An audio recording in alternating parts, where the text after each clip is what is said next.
ఈ లోకం ఒక మాయని తెలుసుకున్నాను. ఏది నా సొంతం కాదనుకున్నాను. తప్పిపోయిన కుమారుని నేనైతే నా కొరకై నిరీక్షించే తండ్రి నా యేసు. తప్పిపోయిన కుమారుని నేనైతే నా కొరకై నిరీక్షించే తండ్రి నా యేసు.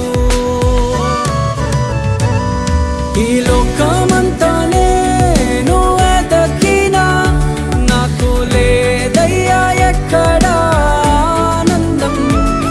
నీ సన్నిధిలో ఒక్క